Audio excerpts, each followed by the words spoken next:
Por anos, Kaliningrado foi visto como o centro de chantagem de Vladimir Putin para a Europa, mas hoje se tornou o pior pesadelo de Moscou. Enquanto generais poloneses, deixando de lado a cortesia diplomática, enviaram a Moscou uma mensagem clara de destruição ao dizer: se necessário, queimaremos tudo dentro de 300 quilômetros. A Lituânia fechou impiedosamente as válvulas de energia e logística. Ferrovias paradas, estradas bloqueadas e a rota marítima, vista como uma tábua de salvação, transformou-se em um inferno logístico. Este não é mais um centro de poder militar, mas uma ilha refém presa no meio da OTAN, abandonada à fome, onde a fuga começou e Moscou não consegue alcançar. A Aliança Ocidental, e especialmente o flanco oriental da OTAN, composto pela Polônia e Lituânia, estão explorando habilmente a vulnerabilidade geográfica de Moscou, ou seja, sua separação do continente, para manter a Rússia refém em seu próprio território. Varsóvia e Vilnius coordenaram para acelerar a operação de estrangulamento de Kaliningrado, e este processo evoluiu de um simples embargo para um cerco estratégico irreversível. A Lituânia ameaça cortar Kaliningrado da Grande Rússia. Nesta semana, Vilnius, a aura ameaçadora de intocabilidade da região, deu lugar a uma completa psicologia de cerco, desamparo e o frio sopro de uma desgraça iminente. Antes da invasão da Ucrânia, a vida em Kaliningrado fluía em seu próprio ritmo vibrante e único, muito diferente do resto cinzento e sombrio da Rússia, Moscou ou Sibéria. Este era o lado da Rússia mais voltado para a Europa, onde marcas ocidentais dominavam as ruas, a cultura europeia reinava nos cafés, e as pessoas se viam não como cidadãos russos isolados, mas como residentes integrados da região do Báltico. No entanto, a guerra fechou essa janela tijolo por tijolo, baixou as cortinas de ferro e trancou as pessoas em um quarto escuro. As sanções da União Europeia e da OTAN que entraram em vigor após a invasão da Ucrânia e as restrições de trânsito usadas pela Lituânia como uma arma estratégica mergulharam Kaliningrado em um choque logístico, um ataque cardíaco não visto desde o colapso dos soviéticos. O primeiro e maior golpe foi que a estrada desapareceu completamente. Caminhões formaram filas que se estendiam por milhas nas passagens de fronteira, esperando por dias, e eventualmente tiveram que voltar sem poder fazer nada. Quando a entrada de mercadorias da Europa foi proibida, o setor de transporte rodoviário faliu. Milhares de motoristas perderam seus empregos e as empresas de transporte trancaram seus veículos em garagens ou os venderam como sucata. A perda de uma estrada significou despejar concreto sobre a única porta de entrada da região para o mundo, cortando sua linha de vida. Imediatamente depois, a ferrovia parou. A Lituânia recusou-se a permitir a passagem de bens estratégicos na lista de sanções, fazendo os trens russos voltarem na fronteira. O transporte de carga pesada, como cimento vital para o setor de construção, aço necessário para a indústria e carvão essencial para a energia, tornou-se impossível. A paralisia da rede ferroviária significou que a indústria de Kaliningrado ficou sem matérias-primas, fábricas foram fechadas e projetos de construção inacabados foram deixados para apodrecer. À medida que os trilhos enferrujavam, a impotência de Moscou crescia e o movimento técnico da Lituânia paralisava estrategicamente a Rússia. Com as rotas terrestres e ferroviárias fechadas, a única e última esperança de Moscou eram as rotas de abastecimento marítimo através do Mar Báltico, às quais se agarrava como um salva-vidas. O Kremlin tentou tranquilizar o público e evitar o pânico, declarando: se necessário, transportaremos tudo por navio, quebraremos o bloqueio pelo mar. Embora este plano parecesse lógico no papel e no mapa, na prática transformou-se em um pesadelo logístico impossível, caro e insustentável. O mar era muito caro, lento, com capacidade limitada e, mais importante, já não era uma rota segura para substituir o transporte terrestre. O plano era abastecer os portos de Kaliningrado por navio, a partir do porto de Ust-Luga, em São Petersburgo, mas não havia navios suficientes para essa rota e a infraestrutura portuária não tinha capacidade para lidar com a carga. Os custos de transporte dispararam da noite para o dia e os prazos de entrega dobraram ou até triplicaram. Mercadorias que poderiam ser entregues por terra de forma barata em poucos dias estavam levando semanas para chegar por mar e o custo era astronômico. Esse atraso interrompeu os planos de produção das fábricas, tornou impossível encontrar produtos frescos nas lojas e fez com que mercadorias perecíveis apodrecessem nos portos. O aumento de custo foi repassado diretamente aos consumidores, esmagando o poder de compra de uma população já em dificuldades e desencadeando a inflação. A inflação dos alimentos disparou muito acima da média russa. Devido a uma grave escassez de navios e balsas, quilômetros de caminhões e contêineres estavam enfileirados nos portos. O caos logístico reinava. As balsas existentes estavam constantemente quebrando, passando por manutenção ou eram insuficientes em capacidade. Mesmo trazer navios como o Ursa Major não resolveu o problema, pois esses navios também eram ineficientes e inadequados diante da escala da crise. Alguns motoristas de caminhão afirmaram que foram forçados a esperar nos portos por mais de 2 meses para embarcarem no navio, dormindo em seus veículos e esperando em miséria. Essa espera significava não apenas uma perda de tempo, mas também uma perda de mercadorias e ruína financeira. A revolta dos motoristas mostrou o lado humano do colapso no setor de logística. A Avtos, uma fabricante de automóveis considerada o motor da economia e um dos maiores empregadores da região, e a fabricante de motocicletas Bolt Motors foram forçadas a interromper operações da noite para o dia ou reduzir a capacidade em 90% devido à incapacidade de obter peças. Essas fábricas eram o coração da economia regional, e seu fechamento significou a perda de renda para milhares de famílias e o fim do fluxo de dinheiro quente na região. Mesmo os acordos de resgate com parceiros chineses não foram suficientes para fechar essa lacuna, porque até a China estava tendo dificuldades para levar mercadorias para essa região isolada. Este problema massivo está criando uma grande crise social e uma potencial explosão, afetando diretamente 15 mil a 18 mil trabalhadores e suas famílias. Não apenas motoristas, mas também mecânicos, trabalhadores de logística, trabalhadores de armazém e oficiais de alfândega perderam seus empregos. Este grupo forma o maior e mais irritado grupo de desempregados na região, e suas reações estão crescendo a cada dia. De acordo com dados publicados por rbc.ru, o número de desempregados aumentou em incríveis 21,7%, desde o início do ano, estabelecendo um recorde histórico. Esta estatística mostra que a economia da região entrou oficialmente em colapso. O mercado de trabalho congelou e as pessoas estão desamparadas. Com 1 em cada 5 trabalhadores perdendo seus empregos, isso cria um ambiente propício para a agitação social. O desenvolvimento que tornou essa situação ainda mais crítica, ainda mais intratável e mortal, foi a completa reconfiguração geopolítica do próprio Mar Báltico, voltando-o irreversivelmente contra a Rússia. O mar não é mais uma rota que conecta a Rússia ao mundo, uma porta de saída, mas se transformou em uma parede que a aprisiona, cercando-a. O orgulho de Moscou, a frota do Báltico, não é mais um poder que domina os mares abertos, mas um bando de patos presos em seu próprio porto, com seu alcance de movimento restrito.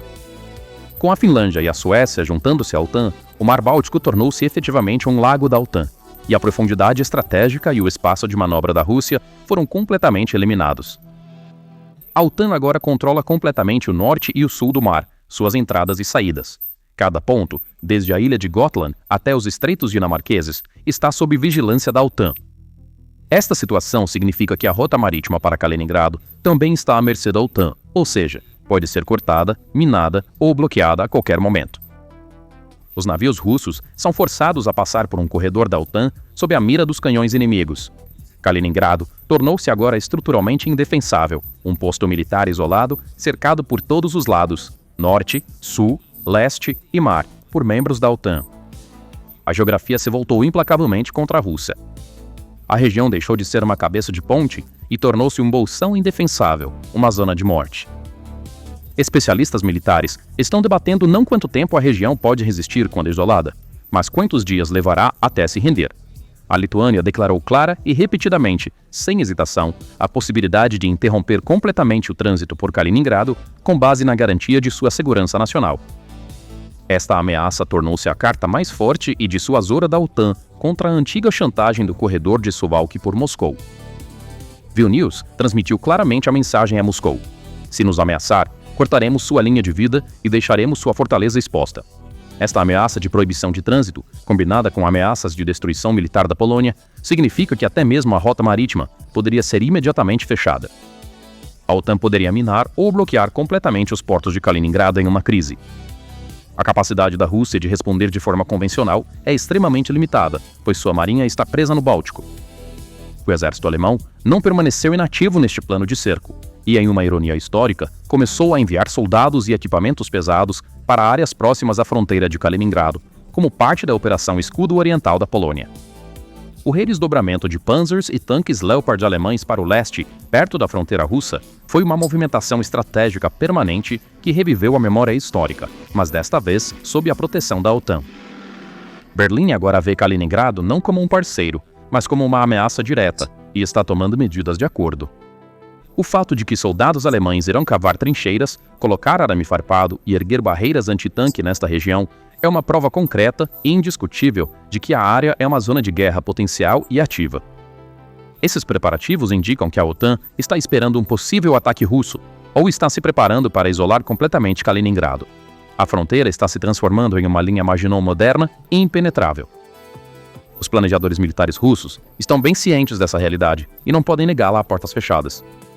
Em simulações secretas, eles reconhecem que, em qualquer conflito importante como a OTAN, a conexão de Kaliningrado seria cortada em questão de dias, até mesmo horas, e seu espaço aéreo seria fechado. Um cenário onde reforços não podem ser enviados para a região, onde as tropas lá serão deixadas à sua sorte, onde a munição acabará, é o arquivo mais sombrio e assustador na mesa do Estado-Maior russo. Além disso, a Rússia já havia sido forçada a deslocar suas unidades militares de elite e equipamentos na região para a frente ucraniana e retirá-los. Alguns dos S-400 e fuzileiros navais que defendem Kaliningrado já foram destruídos nas estepes de Donbas. As defesas da região enfraqueceram, sua fortaleza foi esvaziada, sua armadura perfurada. Os russos que vivem lá sabem muito bem que este fim inevitável chegou, ao contrário da propaganda de vitória na televisão, pelas ruas vazias, preços em alta e tensão no ar. O perigo percebido não é uma análise geopolítica abstrata, mas uma realidade concreta e ardente que os confronta a cada momento da vida diária. Um sentimento de desespero desceu sobre a sociedade como um pesadelo, e as pessoas não veem futuro para seus filhos em Kaliningrado. Viver à sombra da guerra cria uma mentalidade constante de refém que destrói o tecido social. E sem esperar por um plano de resgate do Kremlin que pode nunca chegar, o povo de Kaliningrado começou a determinar seu próprio destino e a fazer as malas em estado de pânico. À medida que o desemprego, a insegurança e a corrupção aumentam, uma onda histórica de fuga em pânico começou na região. As pessoas estão deixando suas casas, empregos e passados para trás, tentando escapar para o continente ou, se conseguirem encontrar oportunidades, para outros países, como se estivessem abandonando um navio afundando. Isso não é apenas um movimento migratório, mas o esvaziamento demográfico e a morte de uma região. De acordo com dados de um estudo sociológico abrangente, pelo menos 1 em cada 5 residentes adultos da região tem um membro da família ou parente próximo que deixou a região e embarcou no caminho da migração. Essa taxa é alarmantemente alta em termos de sustentabilidade de uma sociedade. Considerando algumas estimativas independentes e suspeitas de manipulação dos dados oficiais, acredita-se que entre 50 mil e 150 mil pessoas terão imigrado ou deixado permanentemente o Oblast entre 2022 e 2025. Para uma região com uma população de aproximadamente 1 milhão, esse número significa que 5 a 15% da população desapareceu em apenas 3 anos, o que é uma catástrofe demográfica, um estado de devastação. Kaliningrado está passando pelo declínio populacional mais rápido e destrutivo de sua história. O Kremlin, como sempre, prefere ignorar a crise migratória e demográfica na região, ocultando esses dados e deixando de publicar estatísticas de nascimento e morte. A decisão do Rosstat de parar de publicar dados mensais da população é nada mais do que uma tentativa de ocultar a incompetência do Estado. Observando mais de perto o perfil deste êxodo, fica claro que o segmento mais necessário pela Rússia, e especialmente por uma região isolada, está deixando o país. Aqueles que emigram são geralmente jovens altamente educados, multilingües, com potencial inovador, vindos dos setores de TI e industrial. Esta fuga de cérebros condena Kaliningrado a uma estrutura populacional envelhecida, dependente e improdutiva. Quando não há mais ninguém para construir o futuro, a região também não tem futuro. Polônia, Lituânia e Alemanha destacam-se como os destinos mais atraentes e acessíveis para aqueles que emigram, o que é uma ironia à parte e uma fonte de derrota para a Rússia. Os próprios cidadãos estão tentando salvar suas vidas buscando refúgio em países da OTAN, que são rotulados como inimigos. Esta crise proclama ao mundo que a segurança do Kremlin no Báltico desapareceu completamente e que o preço da guerra de Putin está sendo pago mais pesadamente pelos russos mais europeus, ou seja, os habitantes de Kaliningrado. A atual crise em Kaliningrado não é apenas resultado da geopolítica atual, mas também o cenário de um profundo drama histórico, um passado suprimido. Hoje, Kaliningrado está suspenso entre 2 mundos. Geograficamente na Europa, politicamente ligado à Rússia, mas espiritualmente desligado de ambos. À medida que os subsídios e o apoio militar de Moscou diminuem, É inevitável que a população local, especialmente o segmento jovem e europeizado, questione por que deveriam permanecer ligados a um continente que caminha para a miséria, isolamento e colapso autoritário. A estratégia ocidental de estrangulamento econômico e cerco militar está alcançando um sucesso decisivo neste ponto, onde as ambições de Putin no Báltico colidem de forma mais marcante e dolorosa com a realidade. Antes vista como uma fortaleza inexpugnável, um porta-aviões insubmersível, esta região periférica ficou presa sob estrangulamento logístico e a pressão militar da OTAN reduzida a um orfanato militar solitário. Kaliningrado caiu. Apenas o anúncio oficial resta. Então, quais são seus pensamentos sobre este assunto? Por favor, compartilhe seus pensamentos nos comentários. Para se manter informado sobre as análises especiais da PPR Global, por favor, inscreva-se no nosso canal. E não se esqueça de ativar as notificações. Obrigado por nos escolher. Obrigado por nos escolher. Obrigado por nos escolher.